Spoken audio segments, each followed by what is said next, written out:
Josh Gortler is a Holocaust survivor who, with the help from NWPB's classical music host Gigi Yellen, wrote a memoir about his family's survival.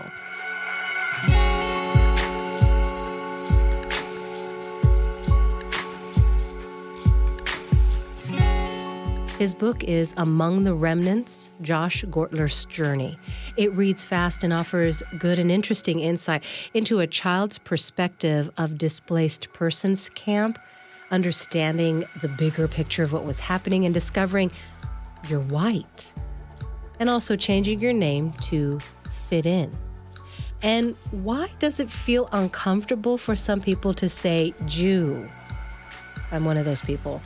You'll hear from Gigi Yellen later about that. First, Josh Gortler.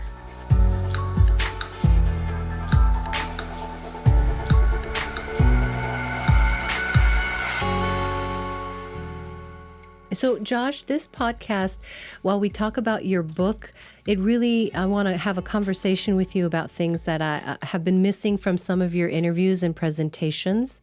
So while the story of your family and your journey, and there's a lot of personal information in here, I'm really curious at when did you get to the point where you could talk about your experience and the death of friends and families? Yeah, it's interesting that I did not share my story during my youth, during my college years, during my employment. It was really when my grandchildren started to ask questions, which is about 30 years ago. I started to share with them only what the question they would ask, I would answer. And it's interesting that my parents never shared anything with me either. Right. But they shared with my wife. Oh. So my wife has a more depth from my parents' mouths what happened than they shared with me. Why do you think that is? Well, it's to spare me from reliving those moments. Oh, yeah. Because, when I talk to audiences today, when I get finished, I really feel drained out because the images are coming back, and I have very difficult time after talking about it. So the first time I officially talked about it was when somebody asked me to do a presentation at the Rainier Beach High School. And if you know the Seattle area, Rainier Beach High School is not your top high school. Academically, it is the bottom of the public school systems in Seattle. And somehow, one of the history teachers' wife was working at the Klein Gallant with me, and she heard that I was a survivor. She said, "How would you like to share your story at the school?"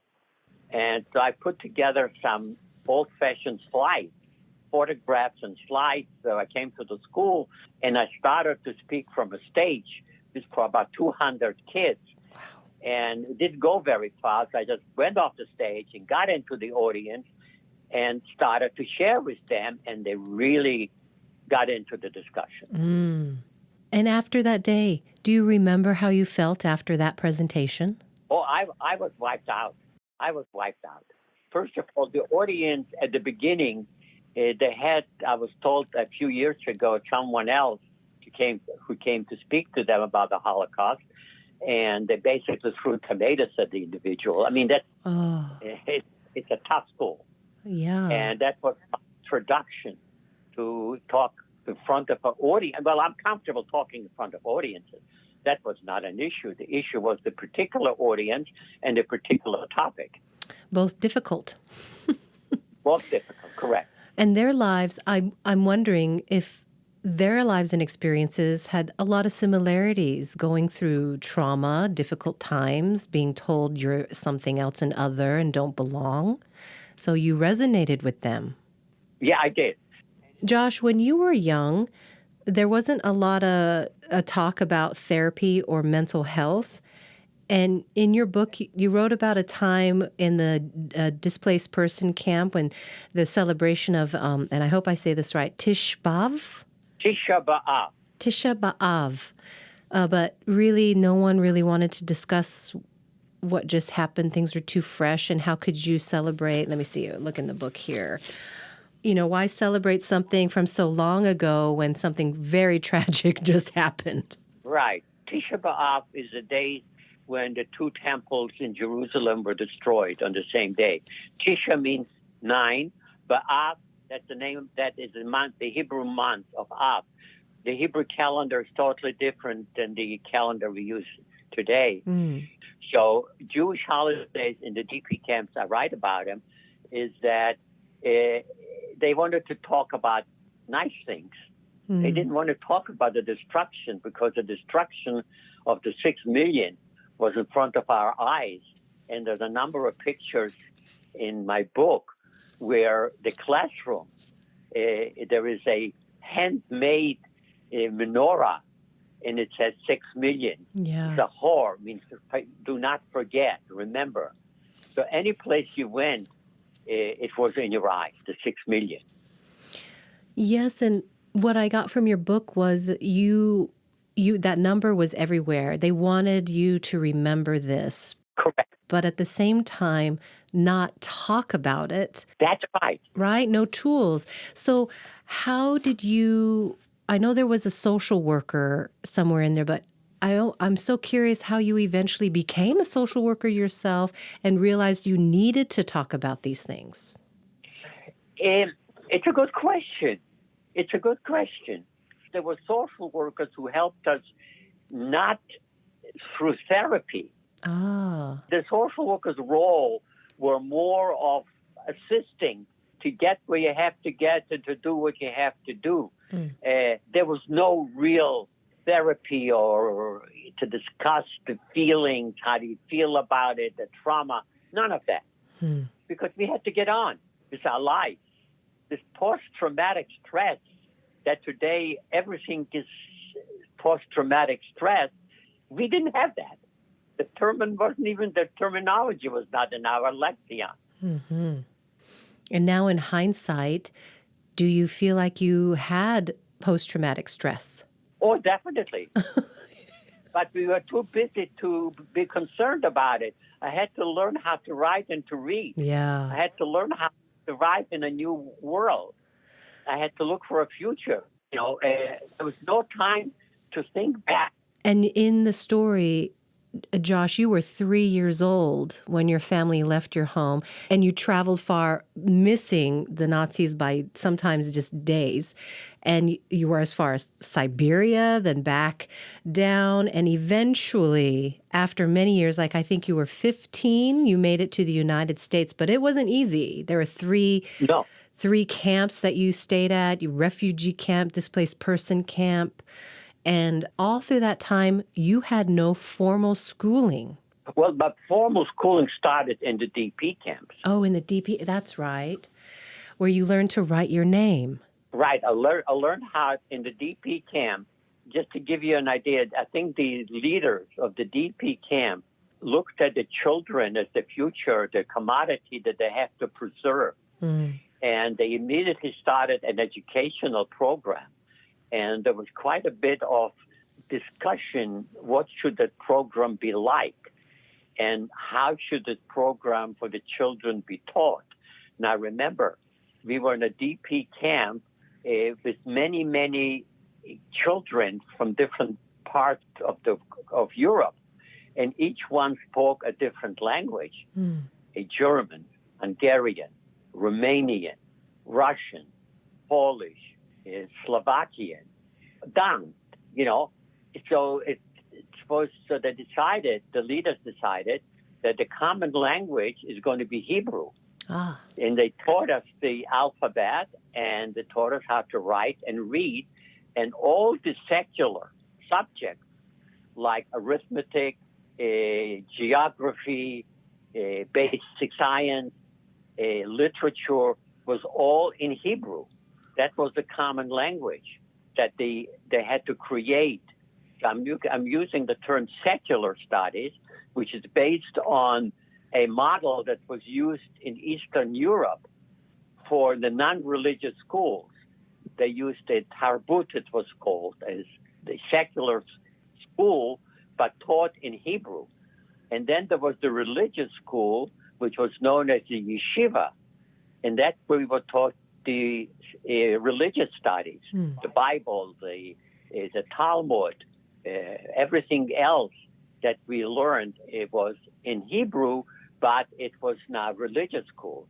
So in the religious school system, they were only created for the boys, not the girls. Oh. The secular education was boys and girls. Oh. So it was a mess. And then in addition to this, I had to learn the A, B, C, D, E, F. Now, one goes from the left to right, and one goes from right to left. Where am I? It was my brain was going in 20 miles per second. Now, looking back on that time, was your brain gathering that information, or were you? Oh, I was like a sponge, soaking up everything. Yeah. And then, Josh, when you came to America, the social worker said that your name, Shia? Shia. Your name, Shia, wouldn't make it. Yeah, but it's interesting. I write in the book because from my immediate family, there were 4 of us, and each one was easy to convert. My father's name was Yosef, became Joseph. Mm-hmm. Very simple. My mother's name was Esther. Mm-hmm. My brother's name was Moses, became Morris. Mm-hmm. Now, Shia presented a problem. First of all, who's going to pronounce it? How do you spell it? So in my documents from the DP camp, I have Shia spelled in 5 different ways. Oh. But that advice from your social worker at that time, it was helpful because of, integration. And you mentioned your grandchildren asked questions. Were you open to their questions at first or hesitant to tell them? No, I was not hesitant at all because, my life was put together. And also, I felt that School of Social Work was a perfect match for me because I went through not analysis, but when you go through graduate school in social work, you have to learn a couple of concepts, not to be judgmental and not to enter your own feelings. You have to sort of deal with the feelings of your client and not to project your feelings to them. And part of my training, it was almost like self-analysis. Why am I doing this? Why am I saying this to this person at this given time? And that's part of the training you get when you're a social worker. It's almost like self-analysis. Self-analysis. Yeah, and that helped a great deal for me to find my roots, so to speak. Yeah, I'm wondering if that gave you the tools and skills to do self-therapy. Yes. It was in a way self-therapy, yes. This podcast is brought to you by NWPB donors. A gift of $5 a month supports the production of this program, and it makes you eligible for NWPB Passport. With Passport, you have access to an on-demand library of more than 1,500 episodes of PBS favorites. Come to NWPB.org and click on the donate button at the top.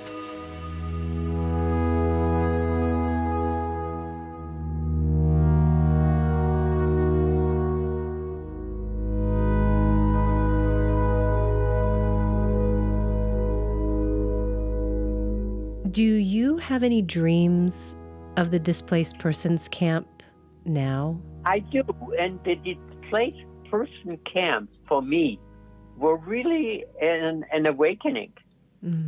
It was wonderful. Education, food was provided. We were free to do what we wanted to do. We were basically like the kids in Oliver Twist. We'd go out to a farm and climb up a tree, pick apples, chase after a chicken and catch it and bring it home and kill it and give it to the guy. We have kosher meat. So, it's the DP camp for me, even though people write about the horrors of displaced people camps or refugee camps, it was wonderful for a child of 10 to 15. Yeah. Especially in the years before I couldn't raise my voice. Right. You had to be quiet. Quiet, right. If I raised my voice, they had my mom or somebody would put a rat in my mouth so I wouldn't be, making any noise. I had to keep it all in. Constantly trying to survive and hide. Yes, hide and survive. Hey, Josh, I want to go back to the question of dreaming. Do you still have dreams of the camps? And if you do, what are the dreams typically like? The dreams were not unpleasant. They're not unpleasant dreams. Okay. When I have the running before the DP camp are unpleasant. Like I run and run and run in a dream and I don't get anywhere. Oh. And I wake up yelling. No. But DP camps are pleasant. Yes. Yeah. So it was an awakening for you in the DP camps. What type of awakenings, if any, did you have when you became an American citizen? Well, that was really something else. I was delighted. Mm. When I got that citizen paper, and I write about it in the book, I dressed up for the event, and I went down to meet with a judge, and the judge asked me some basic questions, and he said, well, you know more than many of the other Americans. Here you are. You're an American citizen. So After true. waiting for 5 years and going through a background check. My mother immigrated to the United States, and she told me, I think I know more about American history than Americans. Yes, that's true. It's interesting. The happiest day for my mother, especially my mother, was when she became an American citizen. Now, she couldn't write or read well English, so my brother would read the pamphlet and she would write it out in Yiddish, transliterate. Like, in America, there is 3 branches of government. So she would write it out in Yiddish. And then she would memorize that. And then when she took the test, they gave her an oral test. Thank God they didn't have the computers to give you. But you meet and somebody asks you questions. And she knew the questions because she had transliterated the answers and the material from English into Yiddish, and this is how she memorized it when she went to court. She knew the answers. You lived 2 lives in the book. You were Jewish in the home, but outside you were passing and blending. When were you able to be a Jewish man all the time? When I went to Yeshiva University. College. High school, actually. Surrounded by others. I was surrounded by others and felt very comfortable. In Phoenix, many times I tried to pass on the outside non-Jew. It's interesting. In the house, we spoke Yiddish. First year when I was in Phoenix, I felt very uncomfortable when, hey, you're becoming my therapist now, you know that. I was very uncomfortable, like I would walk with my parents and we would speak Yiddish among ourselves. And I didn't want to do that. Oh. I felt uncomfortable. Yeah. Because in the 50s, to be a Jew, it was not very acceptable, especially in a place like Phoenix, which was really not too many Jews at the time. Today, it's a metropolitan Jewish community. But those days, it was not. So when I first came to high school, and I write about it, my journey meeting black people, and I'm a white man, and all of the experiences, I began to feel really who I am as a Jew and as an American, and live in both worlds. Can we talk about that a little more? Because there's a moment in the book you write about getting on the bus to go to school, to New York. Right. And you realize for the first time that you're white. Can you share that story? Sure. Now, I met some people of color. Those days they were referred as Negroes in the DP camp. These were mainly people driving buses or jeeps in the armed forces. I saw people of color in Phoenix when I came, but I've never realized that sitting on a bus, a person of color and a person of white is so separated. This is 1951. And my experiences was, wow, this is America. And that even then, I started to feel even more ashamed that I'm Jewish. Because I was afraid people will know that I'm Jewish and I'll be treated like the black people are treated. They cannot blend in, but I blended in. And, I write in the book that I found a magazine called Jet magazine. It was very simple for me to read, but one of the white guys saw it and he pulled it out and said, hey, you're a white guy. You're not black. Yeah, that was an interesting moment in the book. It's a powerful moment. For me, it was. Yeah. So switching gears just a little bit, you were so young when your family left your home and traveled so far. What advice would you give to children who are migrating alone to the U.S. southern border? My gosh, that's a tough question. I don't know.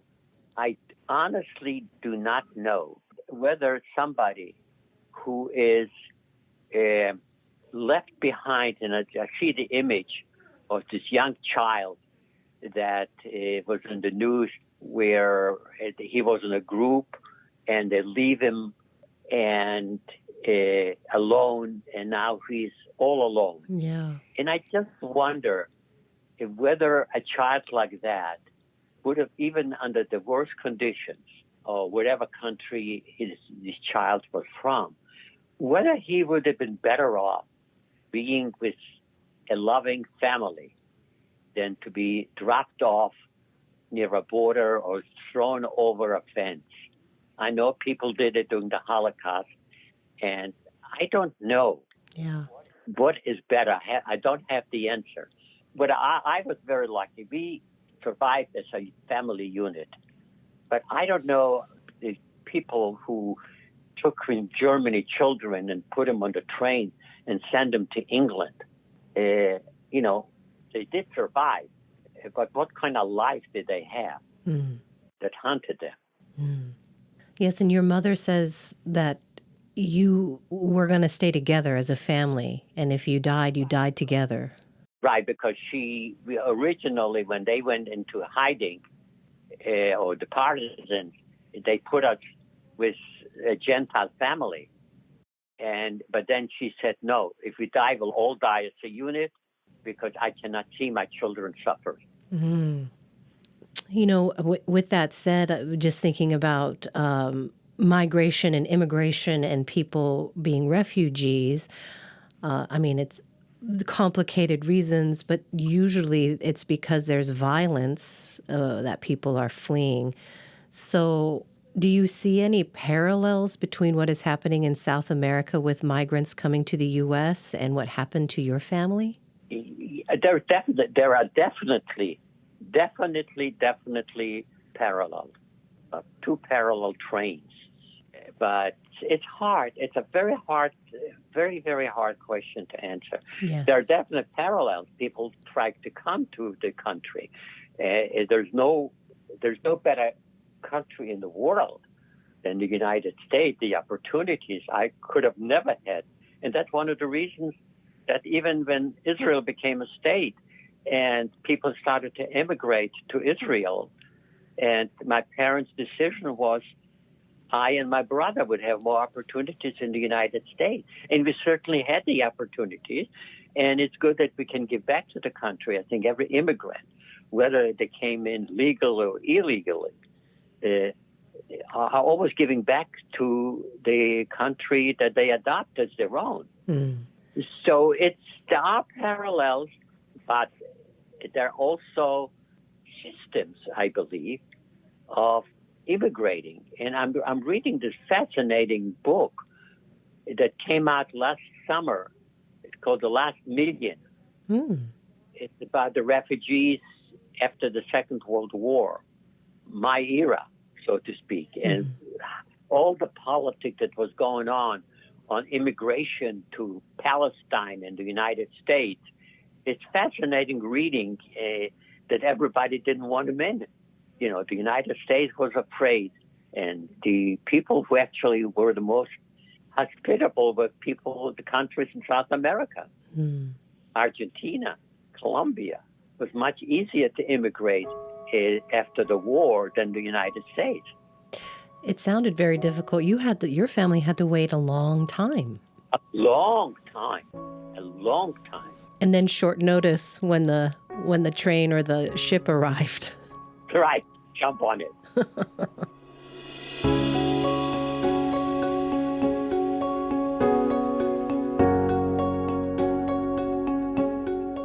You can always have NWPB in your pocket by downloading our free mobile app.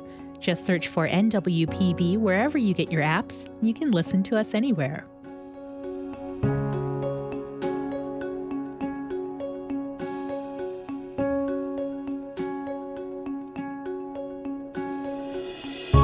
You share your story with students and in juvenile detention. And there was one person named Jordan that you had an impact on. Do you remember that? Of course I remember Jordan. I met Jordan in the Kitsap detention center. Well, as I was reading up on you and saw some YouTube videos about excerpts and interviews you've done with various places, what I was struck with this particular story is he was in a juvenile detention. You gave a presentation. That is correct. And I talked to Jordan afterwards, and he told me his story that he was abused as a child. He was on many foster homes, and he ended up in jail. And I always tell the kids, after I talk to them, the following year, and I come back and I say, how many of you have I met here before? And if a child raises their hand and they said, I met you last year, I said, well, you have not learned the lesson. I asked them to leave the room. I said, I'll let you stay in the room on one condition, that if you listen to me and you never come back again, then I made an impact. But if you come back again, I don't want to see you here. So when I leave the story with each time, when I talk to them, I say, I'll come back next year, but I hope none of you are going to be listening to me here. If you see an advertisement that I speak somewhere else, welcome, introduce to me. But if I see you behind bars, I don't want to see you behind bars. That's the message I leave them. And you tell them your story. Right. And what did Jordan take away from your story? That there's hope. The life could turn around. And Jordan turned around his life. I got Jordan a computer. He learned how to use a computer. So, there are other people that hope that my story makes an impact. I didn't write this to get glory out of this book. I wrote it that people could learn from the very, very deep depth. One person could lift himself up and do something for himself, the family, and society. Yeah. I mean, your story touches people, but there is an example of the whole purpose of this. Yeah. Is you educated someone and helped them have a better life. Yeah, I write in the book about another story that happened in the prison in Seattle, where about a 16-year-old child was in prison for murder one. And he asked me, if you were to meet Hitler today, would you kill him? What would you do? Something like that. I'm paraphrasing it. And I said, well, I am angry at Hitler. There's no question about it. But by going ahead and killing, what will I solve? I'm going to end up in jail. Is there any other way of handling that matter? And he says, I killed a person, and that's why I'm here.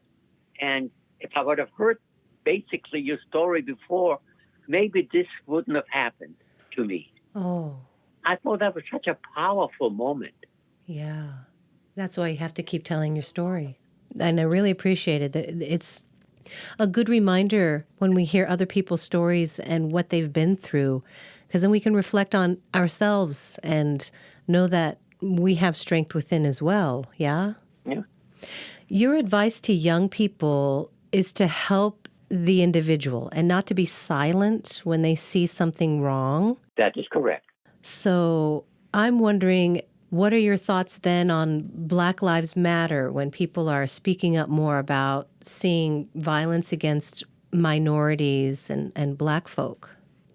Well, I feel that, I have to go back to the scripture, so to speak. There is a statement, I'm trying to think it without looking up the exact terminology. One cannot stand by on the shedding blood of another person. If you see something, you got to take a stand. You got to say something. And if you don't, not only are you not helping the individual in trouble, but people see you as a standby and do nothing, they'll do nothing. But if you see something and you say something and you do something, people will use you as their leader and follow your example. So you can be a leader of helping, or you can be a leader of being quiet. And if you're quiet, the other people are quiet. And nothing's happening. No change will happen. But if you are doing something, whether it's verbal or physically, doing something, other people will follow, your direction. Yeah. And then you've been asked before, why do you do these talks? And you often quote Ecclesiastes. Can you tell us more about that? Well, I quote Ecclesiastes, and I quote it in the book, I think in the last chapter, where I write, La kol zman, es lachashov ve'es ledaber. There's a time for everything, a time to be silent and a time to speak. And I was silent all of those years. I didn't speak about it. But now as the generation disappears and the new generation, I'm probably one of the last cohort that is still alive and is able to tell the story. Before me, I saw other people speaking. There were people my parents' age who could go up and speak from their experiences in the death camps and in the concentration camps. I was silent at the time because other people spoke about it. But now there are very few left. And every one of us must speak up right now because soon there will be nobody else to speak. And I often finish my presentations, especially in with younger people. With older people, adults, I don't use it. But I often quote Pastor Mark Niemöller. He writes in his diary as he was led into the Dachau concentration camp, and I'm quoting now from the notes. First they came for the mentally ill, and I said nothing. Then they came for the Jews, and I said nothing. Then they came for the communists, and I said nothing. Finally, they came for me, and there was no one left to say anything. So these are powerful words about social action and doing something, if you can. Yeah, very powerful words. It's a good quote. Well, Josh, I'm so glad that we did connect and that I got a chance to read your book. I learned many things, one of which is just how strong the endurance of the human spirit is. And I particularly was gravitated toward your parents because they were working so hard to keep you all together. Yes. And that is incredible. And putting themselves out there to come to a foreign country and start anew to give you and your brother a chance. Yeah. They sacrificed a lot. And my brother sacrificed a lot by letting me go to New York. Oh. And he missed out on the Jewish education and the Jewish life that I was able to live in New York. Oh, because he stayed in Phoenix. He stayed in Phoenix because he had to help my parents. I see. They never drove. He was their eyes and mouth. As a lot of first-generation immigrant children do for their parents, they interpret, they sign the paperwork. Correct. Yeah. Well, before we go, Josh, I just have a question about, is it an immigrant thing to really push for education? Yes. Why do you think that is? Well, because through education, the world is open to you, and you can enter areas, especially in the Jewish and in the Asian communities. It's engraved in us, the importance of education. Yeah. And also the sacrifice, it sounds like. Yes. Yeah. Yes. Mm-hmm. Yeah. The Asians are the old Jews of yesteryear. Oh? I don't think I've ever heard that. In the Korean culture, there's a thing called Han, which is like deep ancestral regret, and there's a lot of oppression because, Korea has always been invaded by different people and whatnot, but a lot of that long-standing generational missing people or being moved around or being taken over by somebody, I always felt had a relationship with what happens to the Jewish people in ancient history and recent history. Yes, I think so. Yeah. We have this concept, I don't write it in the book at all, of Tikkun Olam, to improve the world. So when we pass on, if we help one person to live better or to do something good, is that we help the whole world. And each one of us has to leave a legacy, not in money, but family and values. That's the important thing, the values that you leave, the ethical values that one leaves, and is able to impart that on other people. There's in the Talmud, again, I'm stepping out from my role as a survivor or a remnant to a role of a teacher. In the Talmud, it says the following. Again, I'm paraphrasing it. The whole world is made up in a scale 50-50. There are 50 people that are very producing, and there are 50 people who are takers. Take away everything that you do. Look at yourself in a scale. There are 50-50. If you do one thing right, you go now on the scale. The scale is now 51-49. You made the whole thing different than before.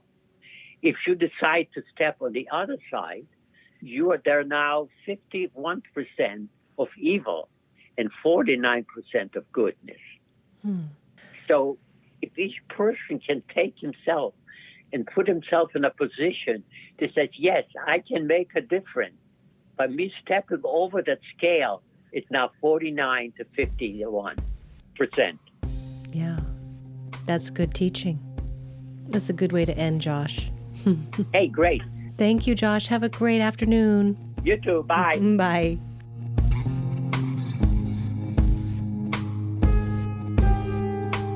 That's Josh Gortler living in Seattle. His book is Among the Remnants, Josh Gortler's Journey.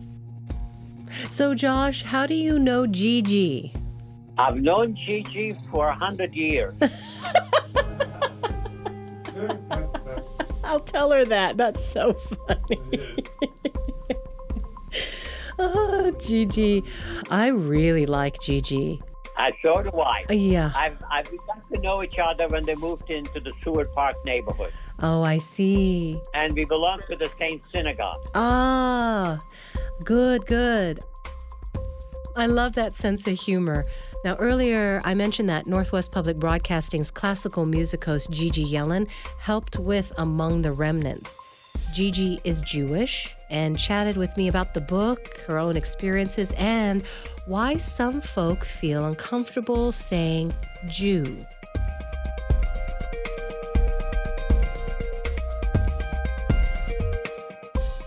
Gigi, I have learned a lot from you about the Jewish culture, and I was just wondering if you could tell us a little bit about yourself and how you grew up. Well, yeah, I grew up as a Jew, the daughter of a fellow who went to war in World War II to fight for the United States of America. He was the son of European Jewish immigrants who came to this country in the 1910s, and so was my mother. So I am the granddaughter of European Jewish immigrants. As a Jew, I've grown up knowing some things and being taught that there's always more to learn. My education was general, and one of the most prominent features, unfortunately, for a kid growing up in my generation of American Jewish life was the never again message. The Holocaust happened, never again. And I think that that message goes really deep. It goes as deep as identifying as a Jew and realizing that the word Jew itself is awkward for a lot of people who didn't grow up identifying as such. I've actually talked to colleagues who can't even say the word without feeling that they're saying a bad word. Yes, why do you think that is? I have to tell myself that it's just a description and there's nothing wrong with me saying you're a Jew. Yes, that's true. The word is an English version of the name Judah, who was one of the biblical ancestors of this people.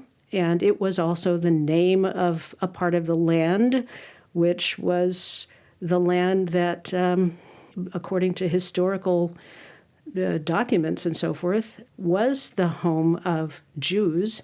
And then there were all kinds of historical things that happened involving Romans and exiles and stuff, but the word Jew stuck, and that's who we are. We're Yehudim, we're Yidden, we're all those things that if you identify as a Jew, that's who you are.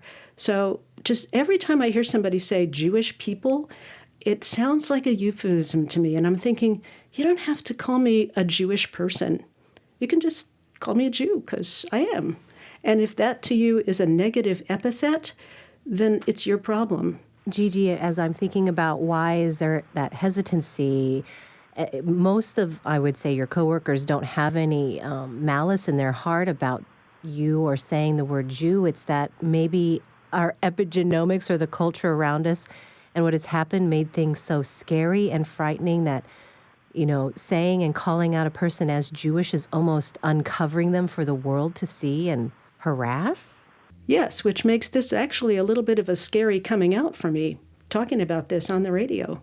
And I think part of what moves me about Josh's story is that Josh doesn't have that issue because he's an immigrant. He's the guy who carries the tradition kind of firsthand. And his experience of having been displaced during a war is not all that different from so many other different kinds of people around the planet who've been displaced because somebody hated somebody and didn't want them there. The story in his life about how his parents tried to go back home to their village, their town in Poland, and their neighbors didn't want them anymore, that's not an uncommon story. They were angry. Yeah. What are you doing here? Right. They thought they were gone for good. And they didn't care how they were gone. They didn't care if they'd just moved or if they were dead. They just had their stuff. They had their house. And so Josh's family, being very resourceful, figured out how to get out of there alive and make a new life. But the transition between getting out of there and making a new life involved displaced person camps. And that was one of the things that he wanted to do in the book, was talk about how he, as a successful adult professional, was formed by his experience in the displaced persons camps where he was as an adolescent. So, Gigi, how did you get involved with writing the foreword of the book, and how did you meet Josh? I wrote the foreword of the book because I was actually involved as the the person who listened to him. I recorded his stories, and I spent 3 years recording, transcribing, and then putting his stories into a readable front-to-back journey that he wanted. So I knew Josh by reputation first, and he was connected with everybody in town that I could see. And then when he retired, he started doing these talks as one of several survivors for the what was called at the time the Washington State Holocaust Education Center. It's now called the Holocaust Center for Humanity, based in Seattle. And as we talked, how I got the gig to work with Josh on his memoir was basically we had a mutual friend who was doing a book talk. And we were both at her book talk, and Josh's wife knew me as a radio person and suggested to him that if he was going to do a memoir, maybe he should have me work with him because I was a writer and all kinds of good stuff. And it was a very inspiring experience to hear. Every day we would talk, and we talked for 3 years on and off, sometimes like 3 times a week. We would have these sessions, and something would unfold, and then I would go back and ask details and try to make it a book full of personal color as much as I could. And I also wanted to make sure that in his book, the sound of Josh is understandable to somebody who doesn't come from any kind of Jewish background. I did my best to transliterate words so that the sound of them could come out, and then offer not just translations, but also a little cultural context. I found that so helpful while reading the book. Good. It really allowed me, because every time a word would come up, before I even thought, well, how do you say this or what does it mean? At the very bottom, you gave great description. And it put me more in a sense of place and time and in his culture. So, which I find as an American very important, because I feel as if that gets stripped away a lot. And to dive into that book about Josh with those annotations and, little asterisks was deeper. Well, that was really important to me to do. And I didn't want a chapter of notes in the back of the book where you would have to flip back and forth, because I knew that a reader like yourself who doesn't have the background would have the question right then, and they would want to know right then, what is that? What does that mean? How is it used? What was your takeaway as a Jew from Josh's story, and what do you hope readers take away from it? Well, my takeaway was that one long life is many stories.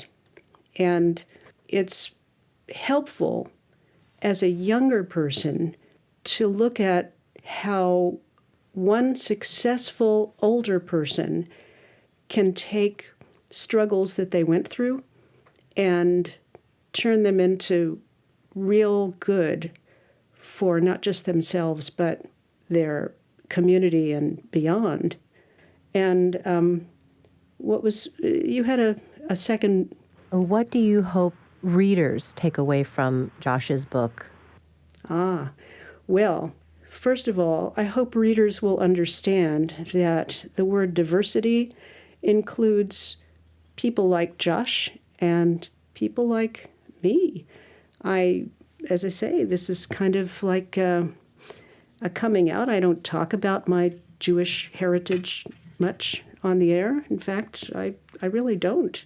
And I think the whole American project of learning about and respecting and discovering the newness in the cultures that we bring together, that's what I hope readers will take away, that, oh, there's this too. This culture too exists, and these are the essential values, and these are how they're lived in the best way. And I think that's what Josh's story shows, is the best human supporting values of the tradition that he represents, how those can teach other people, and how those can be used to add to the cultural mix of this region.